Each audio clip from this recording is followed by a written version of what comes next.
에베소서는 바울이 로마에 감금되어 있을 때 에베소 교회로부터 안 좋은 소식을 듣게 됩니다. 그래서 쓴 편지예요. 이 에베소 교회에 쓴 편지의 내용을 보면 하나님을 먼저 찬양하죠. 그리고 그 찬양이 끝나자마자 자기가 에베소 교회를 위해서 기도한 내용이 오늘 본문의 내용입니다.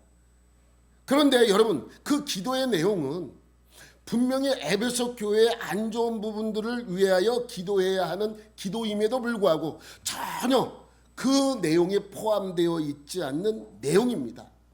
그런데 그 이유는 뭐냐면 표면적으로 문제되는 것을 해결한다고 해결되는 것이 아니라 그 에베소 교회 안에 뿌리 깊이 박혀 있는 불신앙적인 요소나 잘못된 부분을 해결해야지만 이 부분이 해결되기 때문에 지금 단순히 그 문제를 해결해 달라고 하지 않는 것이죠.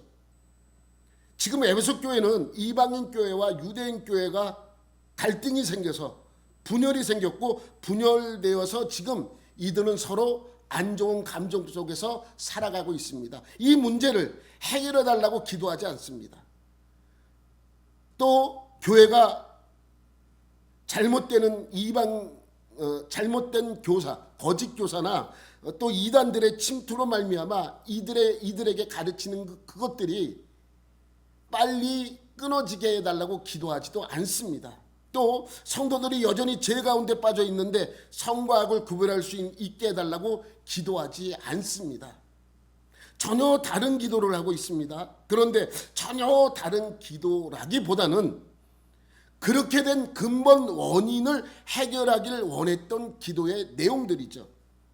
그래서 우리 지난주에 이어서 이번 주에도 계속 여러분에게 그 말씀을 드리고 있는 것입니다. 기도의 내용은 무엇입니까? 첫 번째, 하나님을 알게 하시고, 두 번째, 그의 부르심의 소망이 무엇인지 알게 해달라고 기도하고, 세 번째, 그 기업의 영광의 풍성함이 무엇이며, 네 번째는 믿는 우리에게 베푸신 능력의 지극히 크심이 어떠한 것을 너희로 알게 하시기를 구하노라. 이 네 가지예요. 그래서 첫 번째, 두 번째는 지난주에 했어요. 하나님을 알게 하시고, 어떠한 하나님입니까? 여기선 단순히 전지전능하신 하나님, 천지를 창조하신 하나님, 무소부재하신 하나님, 우리가 알고 있는 신의 모습이 아니라 우리를 구원하시기 위하여 창세전에 이미 우리를 택하셨고 예정대로 자기의 외아들인 예수 그리스도를 이 땅에 보내서 죽게 하신 그 하나님, 그래서 예수 안에서 우리를 자녀 삼으시고 그 하나님을 알기를 원했던 것이죠. 천지를 창조하신 하나님, 전능하신 하나님, 무소부재하신 하나님, 어떠한 일인 무엇이든지 할 수 있는 그 하나님이 아니고 여기서 하나님을 알게 하시고 라는 말씀은 자기의 외아들을 보내서 우리를 구원하신 그 하나님을 알게 해달라는 것입니다. 두 번째는 그의 부르심의 소망이 무엇인지 알게 하시고, 부르심의 소망이 무엇이었습니까? 창세전에 택하여 구원하기 위하여 우리를 부르신 그 음성을 듣고, 야, 이제 넌 예수를 믿으면 구원받을 수 있어, 너는 하나님의 자녀야 라고 하는 그 음성을 들을 때 우리 안에 소망이 생기잖아요. 그 소망이 무엇인지 온전히 알 수 있도록 기도하는 것입니다. 이것이 지난주까지 설교였습니다. 오늘 말씀은 세 번째 기도죠. 세 번째 기도는 뭐예요? 세 번째 기도는 18절 하반절 말씀이에요. 그렇죠. 넘기면, 내려야 돼. 하나 더 내려보세요. 18절에 성도 안에서 그 기업의 영광의 풍성함이 무엇이며, 이게 세 번째 기도예요. 성도 안에서 그 기업의 영광의 풍성함이 무엇이며, 그래서 넘기면 세 번째 기도에 대한 것이 이것이죠. 성도 안에서 그 기업의 영광의 풍성함이 무엇인지 알게 하시고 라는 기도 제목입니다. 그럼 먼저 이것을 알기 위해서 우리가 해야 할 일이 있어요. 뭐냐 하면 그 기업의 영광의 풍성함이 무엇인지 알아야 돼요. 어렵죠? 그 기업의 영광의 풍성함이 무엇입니까? 그 기업의 영광의 풍성함 몰라요. 잘 모르. 이 말이 좀 어렵죠. 원래는 그의 기업의 영광의 풍성함입니다. 그의 기업의 영광의 풍성함. 이게 무엇입니까? 잘 이해가 안 되죠. 이걸 붙여서 보면 이해가 안 돼요. 이걸 붙여서 한 문장으로 보면 이해가 안 되고, 좀 더 쉽게 이해하기 위해서는 이것을 좀 따로따로 이해할 필요가 있어요. 이것을 먼저 따로따로 분리해서 보고 후에 다시 연결시켜서 보면 이 말씀이 이런 뜻이구나라는 것을 쉽게 이해할 수 있습니다. 여러분, 기업이 뭐예요? 기업. 여기서 말씀하고 있는 기업은 회사가 아니에요. 회사, 주식회사, 기업이라 그러잖아요. 이 기업은 물려받은 회사가 아니고 부모나 조상으로부터 물려받은 땅을 포함한 모든 것입니다. 그게 기업. 그래서 노비나 가축이나 우물, 땅, 모든 것을 포함하는 것이에요. 그런데 이것이 기업인데, 그래서 우리가 보는 개역개정 성경에는 기업으로 번역을 했지만 다른 성경에는 유업이라고 번역하는 것도 있고 상속이라고 번역한 책도 있고 또 축복이라고 번역한 책도 있습니다. 그러니까 물려받은 것, 조상으로부터 물려받은 것을 뜻하는 것입니다. 근데 성경에서 말씀하고 있는 기업은 하나가 더 있어요. 하나의 의미가 더 포함됩니다. 기업이라는 것은 조상으로부터 물려받은 것이지만 성경에서 말하는 기업은 한 가지의 의미가 더 포함되고 있습니다. 그것은 뭐냐면 조상으로부터 물려받은 것이지만 그것이 누구로부터 왔다는 거예요. 하나님으로부터 왔다는 거예요. 하나님에게서 온 그것을 조상으로부터 물려받은 것입니다. 여러분, 성경에서 기업이라는 단어가 언제 처음 등장하는 줄 아세요? 기업이라는 단어가, 성경에서 기업이라는 단어가 처음에 언급된 것이 언제입니까? 언제인 것 같아요? 여러분 생각에 누구 때? 아담 때? 노아 때? 아브라함 때?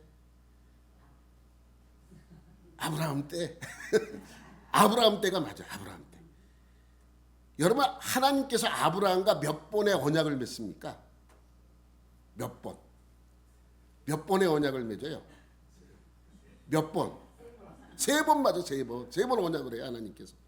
처음에 여러분이 잘 아는 창세기 12장 말씀이에요.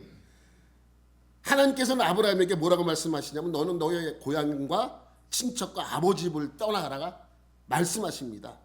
만약에 떠나면, 그 말씀을 듣고 네가 정말 너희 고향 친척 아버지의 집을 떠나면 내가 너를 어떻게 한다고요? 큰 민족을 이루고 복의 근원이 되게 해주겠다고 약속을 해요. 그래서 아브라함은 그 말씀을 듣고 고향과 친척과 아버지의 집을 떠나게 됩니다.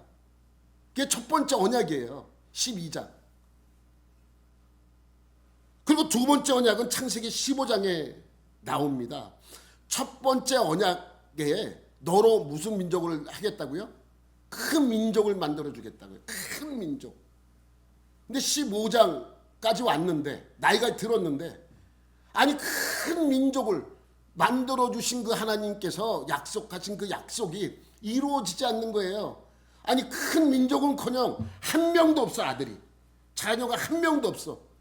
그래서 아브라함은, 왜 하나님은 그러한 약속을 하셨지? 분명히 들어주실 것 같은데 하나님의 약속이 하나도 이루어지지 않아요. 그래서 아브라함 생각에 내 자녀가 아니라 누구를 통해서? 나를 통해서니까 내가 양자로 하나 드려야 되겠다. 그래서 자기 집에서 어려서부터 열심히 일하고 충성되게 일했던 엘리에셀이라는 종에게 자기의 상속권을 넘기려고 그래요. 엘리에셀에게, 자기의 종이었던 엘리에셀에게 자기의 상속권을, 자기 자녀가 없으니까 엘리에셀을 양자로 들여서 그 상속권을 넘기려고 합니다. 그때 하나님께서 갑자기 아브라함에게 나타나세요. 그리고 뭐라고 말씀하세요? 엘리에셀은 아니야. 너의 몸에서 난 자라야 너의 상속자가 될 거야. 너의 몸에서 난 자라야 상속자가 되게 해준다고 약속을 하십니다. 그리고 한 가지 더 약속을 해요. 그를 밖으로 끌고 나가서 하늘을 보여줘. 하늘에 뭐가 있어요? 별들이 엄청나게 많이 있습니다. 너의 후손이 저렇게 될 것이다 라고 약속을 해요. 그래서 그 약속을 믿고 돌아와서 낳은 자식이 누구예요? 이스마엘이 태어나요. 그러니까 아브라함 생각에는 아브라함의 피를 받아서 낳은 자식이기 때문에 이 이스마엘로 하여금 하나님께서 내 상속권이 이어지게 하시려나 보다 라고 생각을 하고 이제 이스마엘을 키웁니다. 그런데 세 번째 언약이 바로 그겁니다. 세 번째 언약은 창세기 17장에 나오는데 이제 이스마엘이 어느 정도 성장을 했어요. 내 상속자는 이 이스마엘이 되겠구나. 그래서 상속권을 넘기려고 할 그때에 다시 한번 하나님께서는 이 아브라함에게 나타나서 뭐라고 말씀하세요? 이스마엘도 아니야. 이스마엘은 종의 몸에서 태어났지 않느냐. 하갈의 몸에서 태어났지 않느냐. 이 종의 몸에서 태어난 자식 말고 사라의 몸에서 태어난 자식이어야 너의 상속자가 될 것이다. 그래서 사라의 몸에서 태어날 것을 약속하십니다. 언약하십니다. 그때 나이가 아브라함이 99살, 사라의 나이가 89살. 그리고 1년 뒤에 아브라함 나이 100세 되던 해, 사라의 나이 90살 되던 그 해에 아들 이삭이 태어나게 되는 것이죠. 이 세 번째 언약을 맺게 되죠. 하나님께서 이스마엘 아니야. 너와 사라의 몸에서 태어난 자라야 상속권이 이어져 나갈 거야 라고 약속을 하는 장면이 나옵니다. 그것이 창세기 17장 7절 8절 말씀이죠. 시작. 내가 내 언약을 나와 너 및 내 대대 후손 사이에 세워서 영원한 언약을 삼고 너와 내 후손의 하나님이 되리라. 내가 너와 내 후손으로 내가 거류하는 이 땅 곧 영원한 기업이 되게 하고 나는 그들의 하나님이 되리라. 이때 처음으로 기업이라는 단어가 나와요. 이 기업을 누구에게 준다고요? 너와 내 후손입니다. 너와 내 후손에게 영원한 기업으로 주시는 것이 뭐예요? 어디예요? 어디? 가나안 땅. 가나안 땅이잖아요. 가나안 온 땅을 주고 영원한 기업이 되게 하고. 그러니까 여기서 영원한 기업은 가나안 땅이죠. 맞아요. 가나안 땅. 그런데 이 말씀을 가만히 보면 가나안 땅이 기업입니다. 기업인데 더 정확한 표현은 뭐냐면 하나님이 주신 가나안 땅이에요. 하나님이 주신 가나안 땅. 그러니까 기업이라는 것은 하나님이 주신 것이 기업이 되는 거예요. 오늘 본문에서도 하나님이 주신 기업, 그 기업이 가나안 땅이 아니에요. 오늘 본문에서 말한 기업은 하나님이 주신 것을 의미합니다. 여러분, 그래서 오늘 본문 말씀 한번 넘겨서 보면 성도 안에서 그 기업의 영광의 풍성함이 무엇이며 라고 기록하고 있죠. 써 있습니다. 그런데 여러분, 여기서 그는 그것이 아니에요. 그는 하나님을 뜻해요. 그래서 아까도 말씀드렸지만 이 그는 그의라고 해야 맞어요. 그의 기업의 영광의 풍성함이라고 해야 맞는 것이죠. 그래서 여러분, 오늘 성경에서는 그 기업이라고 표현했기 때문에 어느 것을 지적하는 그것이라고 느껴질 수도 있습니다. 근데 이것은 그 뜻이 아니에요. 우리 여러분 우리말 성경에 보면 이렇게 돼 있어요. 성도 가운데 있는 하나님의 유업. 그러니까 여기 앞에서 그라는 것은 하나님을 뜻해서 하나님의 기업의 영광의 풍성함이 무엇이며 라는 뜻이죠. 그것이 우리말 성경에는 정확하게 하나님의 유업의 영광의 풍성함이라고 번역해 놓은 거예요. 근데 이것이 참 어렵죠. 이렇게 붙여지진 않아요, 사실은. 그런데 이 하나님의 유업의 영광의 풍성함이라고 설명하고 있는 것이죠. 그래서 오늘 본문 그 기업은 하나님의 기업이에요. 하나님이 우리에게 주신 것, 그것이 기업이에요. 그 기업인데 앞에 그가 붙으니까 하나님의 기업이라는 것이죠. 정확하게 다시 한번 강조하고 있는 것입니다. 이게 기업의 뜻이죠. 하나님이 주신 것.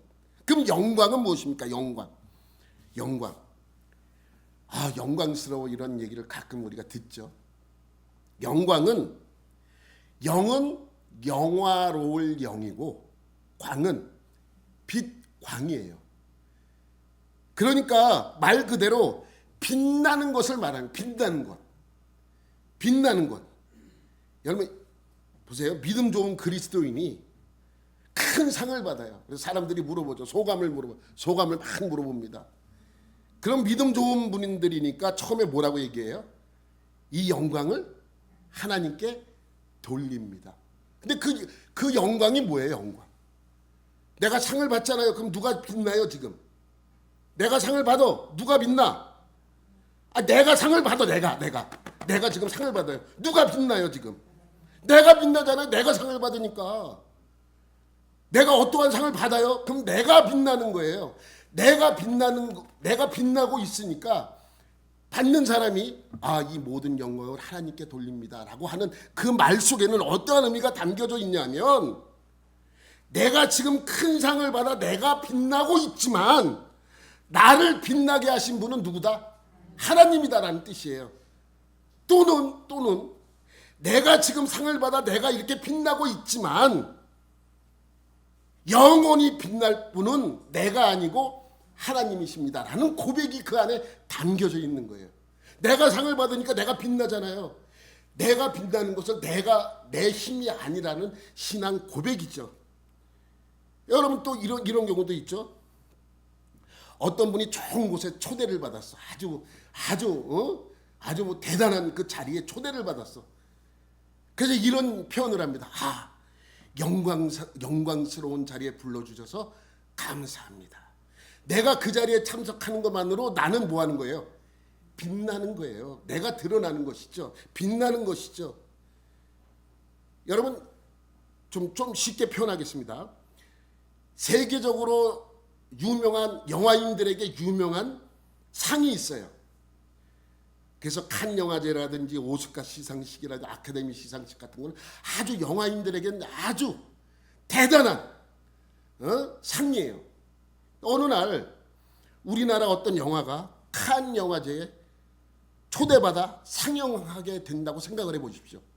나는 아무 생각 없이 영화 하나 만들었는데 그 영화가 갑자기 칸 영화제에서 좀 틀어달라고 초대를 하면 감독의 입장인 사람은 어떻겠어요? 예? 감독과 배우들은 어떠한 마음이 있겠습니까? 내가 만든 영화가, 내가 출연한 영화가 칸 영화제에 초대를 받았다고? 얼마나 그것 자체가 영광스럽겠습니까? 그죠? 그러니까 그런 것을 설명하고 있는 것입니다. 또 여러분 아카데미 시상식 같은 거는 세계적인 영화제잖아요. 영화 상을 받는 그러한 것이잖아요. 근데 어느 날 아카데미 시상식을 하는 주최에서 어떠한 뭐 감독이나 배우에게 연락이 와요. 이 자리에 좀 참석해 줄 수 있느냐? 당신이 영화인이기 때문에 이 자리에 참석해 주면 좋겠다. 나를 초대한다고? 그러니까 내가 상을 받고 안 받고는 둘째 문제고, 그것을 떠나서 내가 그 자리에 참석할 수 있다는 것만으로 그 사람에게 있어서는 얼마나 영광스러운 자리인지 여러분 아시잖아요. 내가 상을 받는다 안 받는다 이건 둘째 문제고, 내가 그 자리에 초대받아서 그 시상식 자리에 앉아있는 것만으로도 나에게는 영광스럽다는 거예요. 영광은 바로 그런 것을 뜻합니다. 영광. 빛나는 것, 내가 빛나는 것, 내가 빛나는 것을 영광이라고 이야기를 하는 거예요. 영광은 무슨 뜻인지 아시죠? 그러면 풍성함은 무슨 뜻입니까? 풍성, 말 그대로예요. 여러분 원어에서 풍성함의 뜻은 재물이나 부라는 뜻도 가지고 있습니다. 풍성함, 재물, 풍성함. 여러분 한 해 농사가 잘 된 해가 있지 않습니까? 태풍도 별로 없었고 가뭄도 없었고 제때의 비가 적절하게 내려주어서 많은 농산물들이 수확을 거두게 되면 풍년이라고 이야기를 합니다. 그러면 그에 맞는 추석은 어떤 추석입니까? 먹거리들이 아주 풍성한 추석이라고 말합니다. 풍성함은 그러니까 뭐예요? 차고 넘치는 것을 뜻합니다. 차고 넘치는 것. 기업은 하나님이 주신 거예요. 영광은 빛나는 거예요. 풍성함은 차고 넘치는 거예요. 그러면 이걸 다시 붙여보겠습니다. 그 기업의 영광의 풍성함은 무엇을 말씀하는 것일까요? 그 기업, 하나님이 주신 것들, 하나님이 주신 곳이나 것이 될 수 있죠. 하나님이 주신 곳. 그러니까 하나님이 주신 곳이 내가 들어가게 되면 그 자리가 무슨 자리라고요? 영광, 빛나는 자리가 되는 거예요. 근데 그 빛나는 자리가 어떻게 하다고요? 풍성하다는 거예요. 여러분, 이 풍성하다는 것은, 여기서 말씀하고 있는 풍성함은 곡식이나 음식이 풍성한 것이 아니라 영광이 풍성해. 영광이 빛이 막 달하는데 풍성하게 빛이 막 나오는 것이죠. 좀 더 쉽게 여러분에게 설명드리겠습니다. 여러분의 영화, 여러분이 만든 영화, 아니 여러분이 배우로 출연한 영화가 칸 영화제에 출품이 되었어요. 그 너무 감동스러워. 야, 내가 참여한 이 영화가 칸 영화제에 갔단 말이야. 그거 하나만으로도 내가 연기한 이 연기를 전 세계 사람들이 다 본단 말이야. 얼마나 영광스럽겠습니까? 그런데 출품된 그 영화가 상까지 받아. 그러면 어떻게, 그 참여하는 것만으로도 영광스러운데 상까지 받으면 어떻게 되겠어요? 더 영광스럽겠죠. 그게 영광의 풍성함입니다. 아카데미 시상식에 초대받아서 그 자리에 앉아있는 것만으로도 나는 영광스러운데, 시상하는데 내 이름이 불려지는 거예요. 참석하는 것도 영광스러운데 거기서 내가 뭐까지 받아요? 상까지 받은 거예요. 최고의 상. 얼마나 더 영광스러워졌겠습니까? 이것이 영광의 풍성함입니다. 더 영광스러운, 내가 하나님이 주신 그 기업의 자리, 그 자리에 있는 것만으로도 영광스러운데 그 영광 자체가 어떻게 하다고요? 더 풍성하다고요. 그것을 알게 해달라고 기도하는 거예요. 내가 하나님이 만들어 놓은 그 기업이 내가 영광스러운 자리인데 그것이 얼마나 풍성한가를 알게 되기를 위하여 기도하고 있는 것이죠. 그러면 그 기업의 영광의 풍성함이 어디입니까? 어디예요? 예? 영광스러운 그 자리가 어디입니까? 그 자리에 참석해야지 내가 영광스러울 거 아니에요. 어딘 것 같아요, 여러분? 적과 꿀이 흐르는 가나안 땅입니까? 천국입니까? 예? 여기서 말씀하고 있는 하나님이 주신 기업이 어디냐 이 말이죠. 요 단어만 알면 몰라요. 어딜 봐야 되냐면 이 문장 전체를 봐야 돼요. 넘기고 넘겨보세요. 또 하나 넘겨보세요. 어디예요? 어디에 있다고요? 성도 안에서. 성도 안에 있어요. 성도 안에. 성도가 누구예요? 성도가 누구예요? 여러분이 여러분. 근데 여러분 이 표현을 잘 이해를 하셔야 되는데 이 성도 안이라는 이 표현은 이 안에, 누구 안에서, 이 표현은 바울이 자신의 서신서에서 아주 많이 사용한 단어예요. 사용을 해도 너무 많이 사용해. 무지하게 많이 사용하는 단어가 안에라는 단어예요. 사용해도 너무 많이 사용해요. 여러분 지금 이걸 모르고 보면 별로 모르는데 알고 보면 야 정말 많구나. 한 예로 에베소서 1장 3절부터 14절까지 보면 이게 내용이 12구절이에요. 여기서 아니라는 단어를 몇 번 사용하는지 아세요? 물론 뭐 사랑 안 이걸 빼버리고 누구 안에서 라는 표현이 그걸 몇 번 사용해. 빨리 세보세요. 빨리 세보세요. 몇 번인지. 여러분 세기 힘드니까 제가 보여드리도록 하겠습니다. 9번 사용해요. 12구절 말씀하고 있는데 9번이나 등장하고 있어요. 누구 안에서? 그리스도 안에서. 사랑하시는 자 안에서. 그 안에서. 전부 예수님을 뜻해요. 예수님 안에서 라는 단어를 상당히 많이 사용합니다. 사용해도 너무 많이 사용하죠.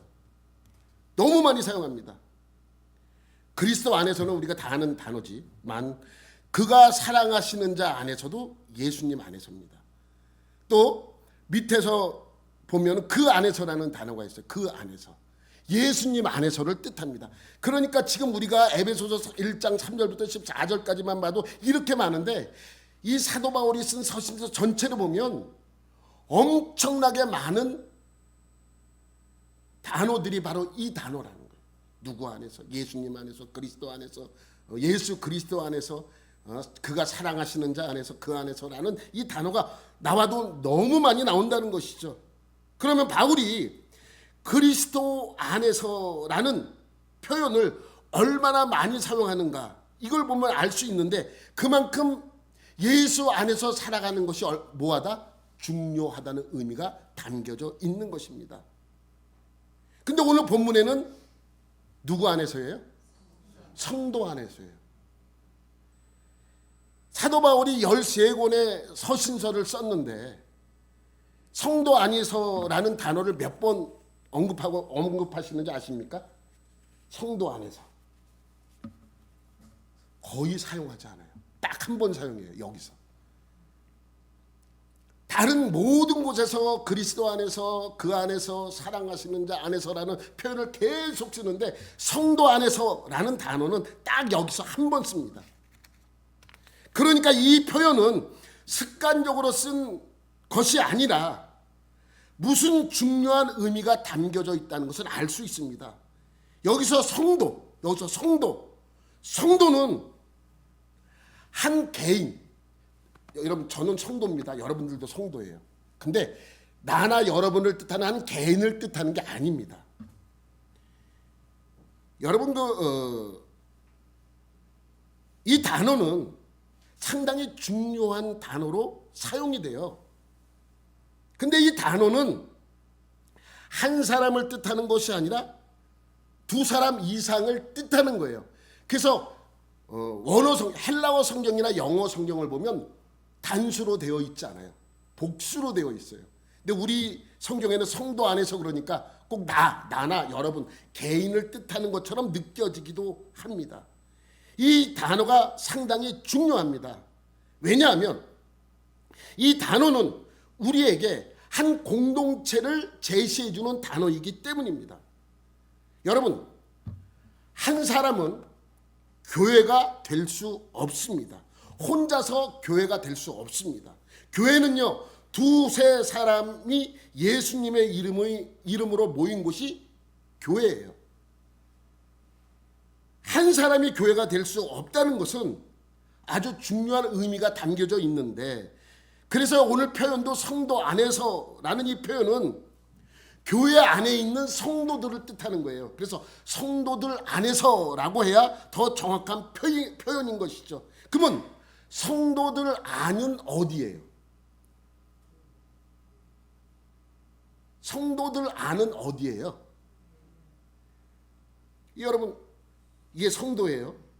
교회는 이 성도들 위에 있어요. 그러면 성도들 아니면 더 안으로 가야죠. 여기서 말씀하고 있는 이 안은 사실은 안이라고 번역이 됐지만 안이 아니고 가운데예요. 성도 가운데에. 그러니까 여기서 말하는 성도 안이라는 것은 여러분과 저 사이를 의미해요. 사이. 여러분과 여러분 옆에 있는 분 그 사이를 의미하고 있어요. 그러니까 여러분 권사님과 집사님 사이 성도 안이 바로 거기입니다. 여러분 그 교회라는 말은 좀 더 약간 광범위한 말씀이에요. 성도보다 더 광범위한 의미를 담고 있습니다. 그런데 여기서 성도 안이라고 번역된 이 말씀을 교회 안이라고 해도 상관은 없어요. 교회라는 의미가 더 크기 때문에 교회 안에, 교회 안에는 성도 안에라는 의미가 담겨져 있죠. 그러니까 여러분 교회라는 것은요 언제든지 복수인 의미로 받아들여야 돼요. 여러분 내가 저 혼자 내가 부부예요. 말이 이상하죠. 내가 부부래. 부부는 몇 명이에요? 2명이라 해야 되잖아요. 무슬림들은 우리 부부예요. 그럼 몇 명이 되겠죠. 그러니까 내가 부부예요라는 말 자체는 성립이 안 되는 문장이에요. 교회도 똑같아요. 나 혼자 교회예요. 이거는 맞지 않는 문장입니다. 교회는 2사람 이상이 있어야 교회가 되는 것입니다. 2사람 이상 있는 그곳에 그 성도들 가운데라는 의미예요. 절대로 혼자 교회나 성도가 될 수 없는 것입니다. 여기서 말하는 성도들이 될 수 없는 것이죠. 여러분 누가복음에 보면 바리새인들이 예수님을 찾아와 묻습니다. 도대체 주의 나라는 어느 때에 임하는 것이냐라고 물어요. 주의 나라는 언제 임하는 것입니까? 어디에 임하는 것입니까? 그때 예수님께서 이렇게 대답을 하시는 거예요. 바리새인들이 하나님의 나라가 어느 때 임하리까 묻거늘 예수께서 대답하여 이르시되 하나님의 나라는 볼 수 있게 임하는 것이 아니요 또 여기 있다 저기 있다고도 못하리니 하나님의 나라는 너희 안에 있다. 너희 안에, 네 안에 있다라고 말씀하고 있잖아요. 하나님의 나라는 어디에 있다고요? 너희들 안에 있다는 거예요. 너희들 안에. 그 너희들 안이 어디냐 말이죠. 성도와 성도 사이를 의미해요. 사이, 관계. 그러니까 이것은 복수로 써졌다는 것은 혼자는 하나님의 나라가 나 혼자 안에는 하나님의 나라가 임하지 않는다는 것입니다. 교회도 똑같잖아요. 교회도 한 사람이 교회가 될 수 없듯이 이 교회라는 말 자체는 2사람 이상 예수 그리스도의 이름으로 모인 그곳이 바로 교회입니다. 만약에 내 안에 하나님의 내 개인, 나 혼자 내 안에 하나님의 나라가 임할 수 있다면 나 혼자도 교회가 될 수 있어요. 나 혼자 교회예요. 그런데 개인이 교회가 될 수 없는 것은 내 안에 하나님의 나라가 임하는 것이 아니라 성도들 안에 하나님 나라가 임하기 때문에 그래요. 그래서 교회를 예수님의 몸된 교회라고 말씀하고 있는 것입니다. 어디에서요? 오늘 본문 23절에 그렇게 말씀하고 있습니다. 시작. 교회는 그의 몸이니 만물 안에서 만물을 충만하게 하시는 이의 충만함이니라. 교회는 어디라고요? 교회는 누구의 몸이에요? 예수님의 몸이에요. 교회는 예수님의 몸이에요. 근데 22절에는 또 이상하게 말씀하세요. 22절 한번 볼게요. 시작. 또 만물을 그의 발 아래에 복종하게 하시고 그를 만물 위에 교회의 머리로 삼으셨네. 예수님이 교회의 몸이에요? 교회의 머리예요? 교회의 머리예요? 23절에는 몸이라고 그러잖아요. 몸이에요? 머리예요? 여러분 결정 한번 해보세요. 머리예요? 몸이에요? 여러분 이 말씀에는 큰 의미가 담겨져 있습니다. 예수님을 머리로 두고 예수를 그리스도로 믿는 사람들이 교회인 거예요. 몸인 거예요. 여러분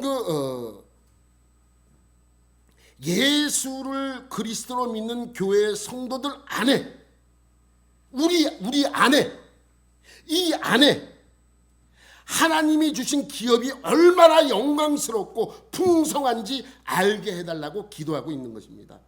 그러니까 교회는 함께 가는 것이지 함께 가는 것이고 함께 예배 드리는 것이고 함께 기도하는 것이고 함께 가는 것입니다.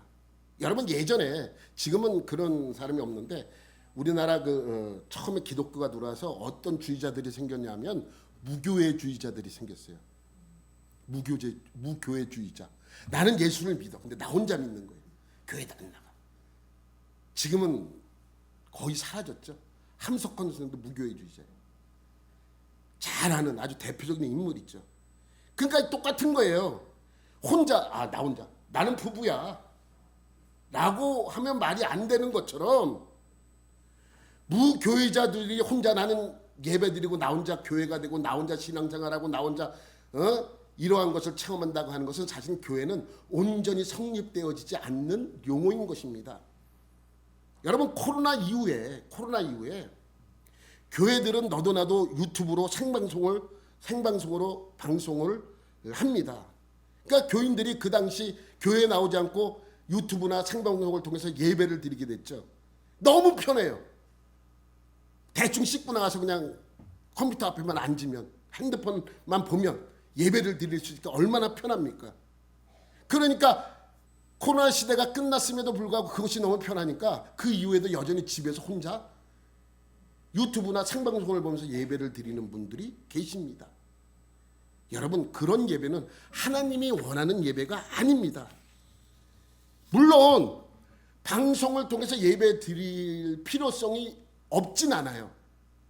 필요할 때가 있어요. 내가 아파 병원에 입원했어. 내가 움직일 수도 없어. 네 예배는 드리고 싶어. 병원에서 못 나가게 해.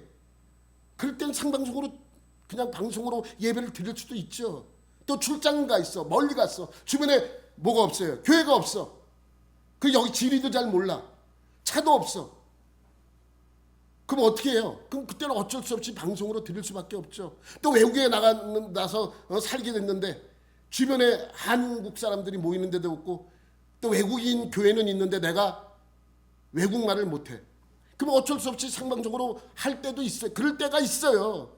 그런데 나 편하자고 집에서 혼자 예배 드리는 것은 하나님이 원하는 방식이 아닌 것입니다. 만약 하나님의 나라가 내 개인 안에 나 혼자 이 안에 예수님께서 말씀하셨어요. 하나님의 나라는 여기 있다 저기 있다 하는 것이 아니라 너희 안이라고 안 하고 네 안에 임한다라고 했으면 나 혼자 예배 드려도 돼요. 나 혼자 신앙생활을 해도 돼요. 왜? 하나님의 나라가 내 안에 있으니까. 근데 여기서 말씀하고 있는 것은 절대로 그러한 의미의 말씀이 아니죠. 하나님의 나라는 우리 안에 임한 우리 안에 성도들 안에 교회 안에 임하시는 것이기 때문에 혼자 할 수 없는 것입니다. 그래서 사도 바울은 로마서 12장에서 이렇게 말씀하고 있어요. 우리가 한 몸에 많은 지체를 가졌으나 모든 지체가 같은 기능을 가진 것이 아니니 이와 같이 우리 많은 사람이 그리스도 안에서 한 몸이 되어 서로 지체가 되었느니라. 이 오늘 본문 23절 말씀 한번 볼게요. 23절에도 이 말씀이 이 말씀이에요.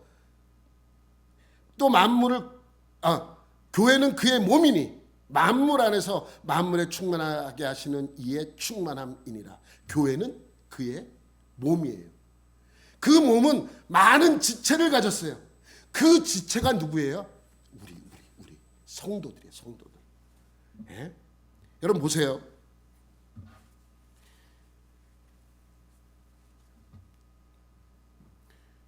그러면 예수님이 머리입니까? 몸입니까? 여러분 제가 전 누구예요? 송기성이죠. 송기성. 어디가 송기성이에요? 대가리만 송기성입니까? 죄송합니다. 머리만 송기성입니까? 요 몸만 여기 가슴만 심장만 송기성입니까? 요 손은 내게 아니에요? 송기성이 아니에요? 여기 몸 전체 어디든 누구예요? 손도 송기성이고 이쪽 손도 송기성이고 이쪽 발도 송기성이고 이쪽 발도 송기성이에요.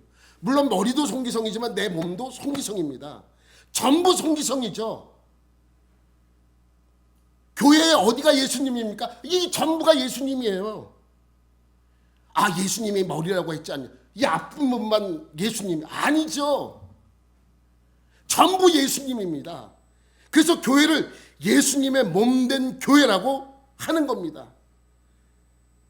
여러분 내가 누구를 때려서 경찰서에 잡혀가서 당신은 왜 이 사람을 때렸습니까? 내가 안 때렸어요. 이 손이 때렸지. 이 손도 나예요. 이 손도 나잖아요. 그러니까 우리가 예수를 믿어 예수의 한 지체가 되었다는 것은 내가 하는 모든 행동은 누구의 행동입니까? 내가 하는 모든 행동은 예수님의 행동이에요. 그잖아요. 그래서 내가 죄를 지면 그것은 내 죄가 아니라 예수님으로 하여금 죄를 범하게 하는 것입니다. 반대로 내가 선을 해가면 누가 영광을 받으시는 것입니까? 예수님이 영광을 받으시는 것입니다. 왜? 우리는 한 지체이기 때문에 그래요. 왼손이 다치면 누가 치료해줘요? 오른손이 치료해줘요. 피가 나네. 어떡하지? 그럼 내가 가서 데일밴드 갖다가 이 오른손이 데일밴드를 이 왼손에다 감싸주는 것이 오른손이 하는 것입니다. 오른손이 야, 너 다쳤다고? 네가 알아서 해결해. 할 수 없는 거예요. 왜? 오른손이 다쳐도 누가 아픈 거예요? 내가 아픈 거예요. 그러니까 알아서 치료해가 아니라 왼손이 다치면 오른손이 치료해주고 오른손이 다치면 왼손이 치료하는 것입니다. 마찬가지입니다. 우리는 예수님을 머리로 둔 한 몸의 지체들이에요. 우리는 한 몸이에요. 성도들은 한 몸입니다. 이쪽에서 문제가 생기면 이쪽에서 해결해 줘야 돼요. 이쪽에서 문제가 생기면 저쪽에서 해결해 주는 것이죠. 왜냐하면 예수님을 머리로 둔 한 지체이기 때문입니다. 그래서 각 지체끼리 싸우면 안 되는 것이죠. 여러분, 어느 날 엄지손가락에 화가 났어요. 이 새끼손가락은 하는 게 없어. 너는 맨날 놀고 먹냐? 왜 맨날 엄지손가락과 검지손가락이 둘이 우리 이래야 되냐? 특히 새끼손가락은 넌 뭘 하는 게 있느냐? 막 따졌어요. 그랬더니 새끼손가락이 열받잖아. 화가 났어. 그래서 한마디 합니다. 앞으로 코딱지는 네가 파. 손가락을 엄지손가락을 파. 이게 됩니까? 지체예요. 지체. 하나예요. 새끼손가락이 아파도 내가 아픈 것이고 엄지손가락이 아파도 내가 아픈 것이죠. 그래서 마태복음에 보면 이런 말씀이 있습니다. 예수님께서 마지막 때에 보좌에 앉아 심판하실 때에 오른쪽에 있는 의인들에게 이렇게 말씀합니다. 내가 줄일 때에 먹을 것을 주었지 않느냐. 내가 목마를 때에 마실 것도 주었고 나그네 되었을 때에 나를 영접하였고 헐벗었을 때에도 옷을 입혀주지 않았느냐. 병들었을 때는 돌봐왔고 옥에 갇혔을 때는 와서 나를 돌봐주지 않았느냐. 그러므로 너희를 위하여 예비된 나라를 상속받으라. 이렇게 말씀하세요. 그랬더니 의인들이 뭐라고 대답합니까? 난 그런 적이 없는데요. 내가 언제 그렇게 했습니까? 나는 예수님에게 그렇게 베푼 적이 없습니다. 라고 말할 때 예수님께서는 이렇게 말씀하시는 거예요. 임금이 대답하여 이르시되 내가 진실로 너에게 이르노니 너희가 여기 내 형제 중 지극히 작은 자 하나에게 한 것이 곧 내게 한 것이니라 하시고, 여러분 지극히 작은 자에게 한 것이 곧 내게 한 것이다 라는 말씀은 한 지체라는 의미가 담겨져 있는 거예요. 이 손이 다쳤을 때 이 손이 도와주지 않았느냐. 그러니까 예수를 믿지 않는 사람은요, 예수님에 대하여 예수님을 어떻게 하면 알 수 있을까요? 예수 믿지 않는 사람들은 예수님을 우리를 보고 하는 거예요. 우리를 보고 예수님이구나. 예수님이 이렇게 하시겠구나 라고 우리의 모습을 통해서 알 수 있는 것이죠. 왜 우리는 예수님의 한 지체이기 때문입니다. 예수님의 한 지체이기 때문에 우리의 하는 행동은 곧 누구의 행동입니까? 예수님의 행동이 되는 것이죠. 바울은 에베소 교회를 위하여 기도합니다. 기도하는데 이렇게 기도하는 거예요. 성도들 안에 있는 하나님이 주신 기업의 자리가 얼마나 영광스러운 자리인지 알게 되기를 기도합니다. 이 영광스러운 자리가 어디에 있다고요? 성도와 성도 사이, 이 안에, 여러분과 내 안에, 이 가운데 그 영광이 주어지고 있는 것이죠. 이 교회 안에 하나님의 영광스러운 자리가 어디라고요? 이 자리라고요. 그러니까 여러분이 지금 있는 이 자리가 얼마나 영광스러운 자리인지 아셔야 합니다. 단순히 그냥 교회에 갔다 왔어가 아니고 여러분이 참석하고 있는 이 교회의 이 자리가 하나님이 주신 얼마나 영광스러운 자리인지 아시고 예배를 드려야 한다는 것이죠. 오늘 하나님이 여러분에게 주신 이 기업, 이 자리가 얼마나 영광스러운 곳인지를 알게 되기를 예수님의 이름으로 축원합니다. 하나님 아버지